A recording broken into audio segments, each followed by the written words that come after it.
Yo, what's up guys? This week we'll be getting the 2025 Easter event, which will bring a lot of brand new items to the game. The most notable feature is that we'll be getting 2 new Easter exclusive creatures being added, with one of them being revealed very recently. This creature is going to be called the Convarlia and is based upon a skunk that has the theme of a spring flower called a lily of the valley.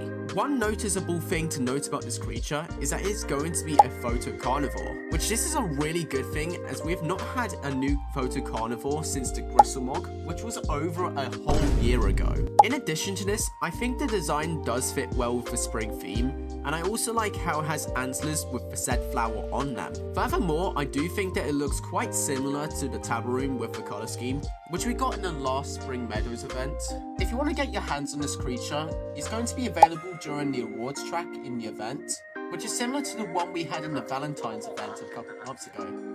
In addition to the new creatures, we'll be also getting a brand new plush, also being exclusive to this event. And this plushie is going to be called the Egg Gobbler, and it's supposed to be based on a spider holding an egg. Literally looks like on the icon. Basically, this plushie will allow you to make nest upgrades a lot easier by reducing the amount of resources you need to upgrade something. However, this could be a little controversial to use, as once you have fully upgraded your nest, you'll just be stuck with one slot the entire time. As you probably know, once you menu, you also lose your nest entirely, meaning that if you want to nest again in the same server, you're going to have to start all over again. So if you are planning to use this plushie, do note that you're going to have to get rid of your other nest plushies, like either Egg or Troma.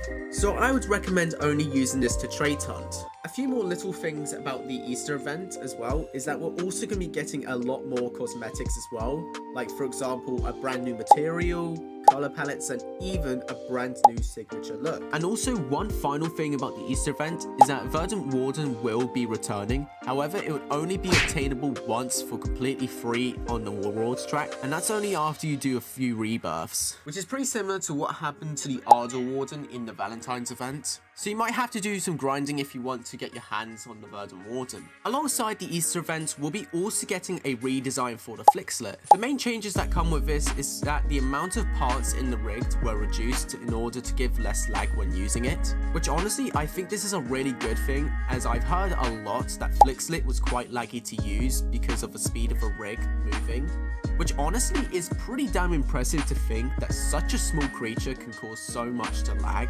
Also, the splits within the animations have been a lot less visible, which does make the animations a lot more smoother.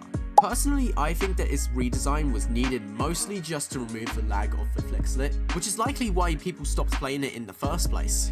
And also, not to sugarcoat or anything, but I like how the devs have gone from just actually upgrading the creatures instead of just giving them a brand new design, which I think is a good step in the right direction. A few little things that I did forget to mention in this video is that also Trade Realm is now getting a revamp. However, the revamp won't be releasing this week as said by the developers, so if I had to guess, I think it will arrive within the next few weeks, likely at the end or just after the Easter event. However, do note that it could be longer than that. And also, the points that you gain from eating and drinking will be nerfed in the Easter event. I'm guessing the reason why is because they wanted to make getting points a little bit harder rather than just AFK grinding. But anyway, what do you guys think about this update? I would really like to hear your opinions down in the comments. But anyway, that's going to be the end of this video. If you want to, make sure to like and subscribe, and I will see you in the next one. Peace.